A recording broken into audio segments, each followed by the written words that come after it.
Hi friends, நம்ம சேனலுக்கு உங்களை அன்புடன் வரவேற்கிறேன். நம்ம சேனல் பாத்தீங்கன்னா உங்களோட கெரியரை செட் பண்றதுக்காக நம்மளோட விஜே அலர்ட் சேனல்ல நிறைய வீடியோஸ் வந்து உங்களுக்காக அப்டேட் பண்ணிட்டே இருக்கோம். அதே மாதிரி பாத்தீங்கன்னா உங்களுக்காக நிறைய வீடியோஸ் வந்து உங்களுக்காக பேராமெடிக்கல் கவுன்சிலிங் சம்பந்தமா நிறைய வீடியோஸ் வந்து உங்களுக்காக காத்துட்டு இருக்கு. வரக்கூடிய நாட்கள்ல கண்டிப்பா இந்த வீடியோ வந்து பாத்தீங்கன்னா உங்களுக்கு ஒரு மிகப்பெரிய ஒரு இன்ஃபர்மேஷனை கொடுக்க போகுது. ஏன்னா நம்ம எப்பயுமே ஒரு படிப்பு நம்ம படிக்கிறோம் அப்படின்னு சொல்லி பாத்தீங்கன்னா அதோட அல்டிமேட்டா நம்ம என்ன நினைப்போம்னு சொல்லி பாத்தீங்கன்னா நமக்கு ஒரு கவர்மெண்ட் ஜாப் கிடைக்கணும் அப்படிதான் நம்ம நினைப்போம். சரியா?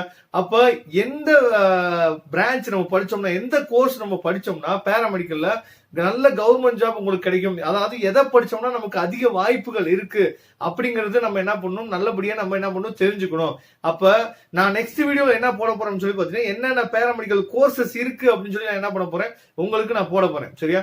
இந்த வீடியோல நம்ம என்ன பண்ண போறோம்னா முக்கியமான வீடியோ ஃப்ரெண்ட்ஸ் இதுதான். அதாவது எத்தனையோ கோர்சஸ் இருக்கலாம், எத்தனையோ படிப்பு இருக்கலாம், ஆனா எந்த படிப்பை படிச்சா நம்ம ஈஸியா கவர்மெண்ட் ஜாப் வாங்க முடியும் அப்படிங்கிறது நமக்கு ரொம்ப முக்கியம். அதாவது லாஸ்ட் இயர் என்ன பண்ணாங்க அப்படின்னு சொல்லி பாத்தீங்கன்னா பிஎஸ்சி நர்சிங்க்கு நீங்க கண்டிப்பா நீட் எக்ஸாம் எழுதணும் அப்படின்னு சொல்லி சொன்னாங்க. ஆனா இன்னும் என்ன பண்ணலாம்னு சொல்லி பாத்தீங்கன்னா அது இன்னும் கன்ஃபார்ம் பண்ணல. சரியா? அதனால பிஎஸ்சி நர்சிங் வந்து இன்னும் நம்ம என்ன எடுத்துக்கலாம் சொல்லி பாத்தீங்கன்னா ஒரு பேராமெடிக்கல் கோர்ஸாவே நம்ம என்ன பண்ணிக்கலாம் எடுத்துக்கலாம். சரியா? அப்ப பிஎஸ்சி நர்சிங் பொறுத்த வரைக்கும் என்ன சொல்லி பாத்தீங்கன்னா பேராமெடிக்கல் கோர்ஸ் தான் இது வரைக்கும் இருக்கு. அதனால நிறைய பேர் என்ன பண்ணக்கூடாது, நீட் எக்ஸாம் எழுதணுமா வேணாமா அப்படிங்கிற ஒரு டவுட் வேணாம்.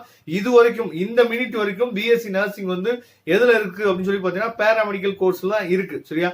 அப்ப இது என்ன பண்ண போறோம் சொல்லி பாத்தீங்கன்னா 3 கேட்டகரியா நம்ம பிரிச்சிருக்கோம். ஃபர்ஸ்ட் கேட்டகரி என்ன சொல்லி பாத்தீங்கன்னா அதாவது இதுலதான் நம்பர் ஆஃப் மெம்பர்ஸ் வந்து என்ன பண்றாங்கன்னா அதிகமா எடுக்கக்கூடிய கேட்டகரி. அதாவது இப்ப நம்ம ஒரு ஹாஸ்பிட்டல் போறோம் சொல்லி பாத்தீங்கன்னா அங்க வந்து யார் அதிகமா இருப்பாங்க அப்படின்னு சொல்லி பாத்தீங்கன்னா டாக்டர்ஸை விட யார் அதிகமா இருப்பாங்க, நர்சிங் தான். நர்சஸ் தான் என்ன பண்ணுவாங்கன்னா ஒரு ஹாஸ்பிட்டல்ல என்ன பண்ணுவாங்க நிறைய பேர் இருப்பாங்க. அப்ப நிறைய வேகன்சிஸ் வந்து யார் அதிகமா எடுக்கிறாங்க அப்படின்னு சொல்லி பாத்தீங்கன்னா நர்சிங் முடிச்சவங்க தான் என்ன பண்றாங்க அதிகமா எடுக்கிறாங்க. அதாவது பிரைவேட்ல நம்ம படிச்சோம்னா என்ன பண்ணாங்கன்னு சொல்லி பாத்தீங்கன்னா ரீசெண்டா எக்ஸாம் வச்சு எடுத்தாங்க, அதுல மிகப்பெரிய குளறுபடி எல்லாம் வந்து என்ன பண்ணாங்க ஸ்டாப் பண்ணிட்டாங்க. ஆனா நம்ம கவர்மெண்ட் காலேஜ்ல படிச்சோம்னா கண்டிப்பா உங்களுக்கு என்ன இருக்கு, வேலை கண்டிப்பா இருக்கு அப்படிங்கிற என்ன பண்ணலாம் அசூரன்ஸ் நம்ம கொடுக்க முடியும். அதனால கவர்மெண்ட் காலேஜ்ல சீட் கிடைக்கிறது வந்து பாத்தீங்கன்னா அவ்வளவு ஈஸி கிடையாது. நல்ல மார்க் என்ன பண்ணிருக்கணும், நீங்க ஸ்கோர் பண்ணிருக்கணும். சரியா? அப்ப ஃபர்ஸ்ட் நம்ம என்ன பண்ணிருக்கோம்னா இது வந்து பாத்தீங்கன்னா ஒரு கேட்டகரி, அதுக்கப்புறம் பாத்தீங்கன்னா இது வரைக்கும் இன்னொரு கேட்டகரி, அப்புறம் லாஸ்டா இது வந்து ஒரு கேட்டகரி. சரியா?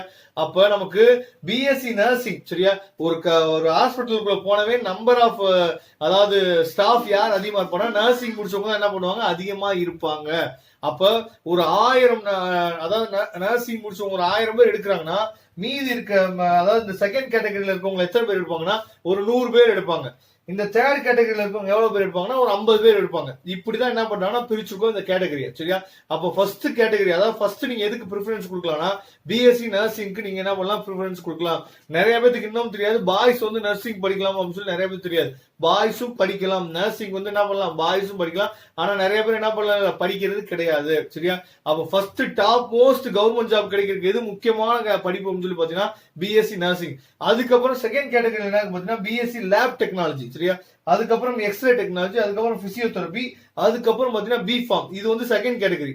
நான் ஏற்கனவே சொன்னேன் பாத்தீங்களா 1000 நர்சஸ் எடுத்தாங்கன்னா 100 என்ன பண்ணுவாங்க லேப் டெக்னீஷியன், 100 எக்ஸ்ரே டெக்னாலஜி முடிச்சவங்க, அதே பிசியோதெரபி முடிச்சவங்க, அதுக்கப்புறம் பி ஃபார்ம் படிச்சவங்க என்ன பண்ணலாம் எடுக்கலாம். சரியா? அதுக்கப்புறம் ஃபைனலா தான் என்ன பண்றாங்கன்னா பிஓடி படிச்சவங்க, அதுக்கப்புறம் ஆப்டோமெட்ரி படிச்சவங்க என்ன பண்ணலாம் எடுக்கலாம். சரியா? அதே மாதிரி பாத்தீங்கன்னா ஆபரேஷன் தியேட்டர் டெக்னாலஜி இதெல்லாம் வந்து பாத்தீங்கன்னா உங்களுக்கு பிரைவேட்ல நிறைய பேர் எடுப்பாங்க. சரியா? அதே மாதிரி டயாலிசிஸ் பண்றதுக்கு இதுக்கெல்லாம் நிறைய பேர் என்ன பண்ணுவாங்கன்னா சில அதாவது ஹாஸ்பிட்டல் மட்டும் தான் மல்டி ஸ்பெஷாலிட்டி ஹாஸ்பிட்டல் சொல்றாங்க பாத்தீங்கன்னா அங்கதான் என்ன பண்றாங்கன்னா ஒவ்வொரு ஸ்பெஷலிஸ்டுக்குமே தனித்தனி ஆட்கள் இருப்பாங்க. அதனால அது வந்து அதுக்கு வந்து கவர்மெண்ட் ஜாப் கிடைக்கிறது அப்படின்னு சொல்லி பாத்தீங்கன்னா எல்லாத்துக்குமே கவர்மெண்ட் ஜாப் இருக்கு. இருந்தாலும் இந்த குரூப்புக்குலாம் ஒரு நம்பர் ஆஃப் மெம்பர்ஸ் வந்து என்ன பண்றாங்கன்னா கொஞ்சம் அதிகமா இருக்கிறாங்க மற்றதை கம்பேர் பண்ணும்போது. சரியா? அதனால இதுக்கெல்லாம் நீங்க என்ன பண்ணலாம் இம்பார்ட்டன்ட் கொடுக்கலாம். இந்த குரூப்புக்கு நீங்க இம்பார்ட்டன்ட் கொடுக்கும் போது உங்களுக்கு என்ன அப்படின்னு சொல்லி பாத்தீங்கன்னா கண்டிப்பா காம்படிஷன் வந்து என்னன்னா ஹெவியா இருக்கும். அப்ப காம்படிஷன் ஹெவியா இருக்கும் போது நீங்க என்ன பண்ணணும், நல்ல கட் ஆஃப் நீங்க வச்சிருந்தீங்கன்னா என்ன பண்ணலாம் அதெல்லாம் தாண்டி உங்களால என்ன பண்ண முடியும் வர முடியும். அதனால கண்டிப்பா என்ன பண்ணுங்க, முடியாது எதுவுமே கிடையாது, பார்க்கலாம். அதாவது நான் அதுக்கு தான் என்ன பண்றோம்னா நம்ம வந்து என்ன பண்றோம் 12th படிக்கும் போது என்ன பண்றாங்க நல்லா படிங்க அப்படின்னு சொல்லி சொல்றது அதுதானதான். ஆனா நம்ம நல்லா படிங்க அப்படின்னு சொன்னா என்ன ஆயிடுது நிறைய பேத்துக்கு வந்து அது வந்து கஷ்டமாயிருது. சரியா? இப்ப நீங்க 11th மார்க் வச்சு போட போறாங்களா இல்ல உங்களுக்கு 12th மார்க் வச்சு போட போறாங்களா என்னன்னு அது ஒரு அதாவது கன்ஃபியூஷன்ல இருக்கு. பார்க்கலாம். மார்க் வந்தோம் என்ன பண்ணுங்க, இந்த கோர்சஸ் பேராமெடிக்கல் படிக்கணும் முடிவு பண்ணிட்டீங்கன்னா இந்த கோர்சஸ்க்கு நீங்க என்ன பண்ணுங்க, முக்கியத்துவம் கொடுங்க. நிறைய பேர் நம்ம சேனல்ல இன்னமும் நீங்க என்ன பண்ற உங்க ஃப்ரெண்ட்ஸுக்கு ஷேர் பண்ணலன்னு நினைக்கிறேன். சரியா, நம்ம நினைக்கிற அளவுக்கு நம்ம சேனல் வந்து என்ன பண்ணல, விஜே அலர்ட் சேனல் வந்து ரீச் ஆகல இன்னும். கண்டிப்பா உங்க ஃப்ரெண்ட்ஸுக்கு நீங்க என்ன பண்ணுங்க, மேக்ஸிமம் ஷேர் பண்ணுங்க. ஏன்னா நிறைய பேருக்கு இந்த மாதிரி இன்ஃபர்மேஷன் எல்லாம் கிடைக்காம இருக்கலாம். Okay friends, thank you. நம்ம நெக்ஸ்ட் வீடியோ பார்க்கலாம். அதுவரை உங்களிடம் விடைபெறுவது உங்கள் நண்பன் வின்சென்ட். தேங்க்யூ.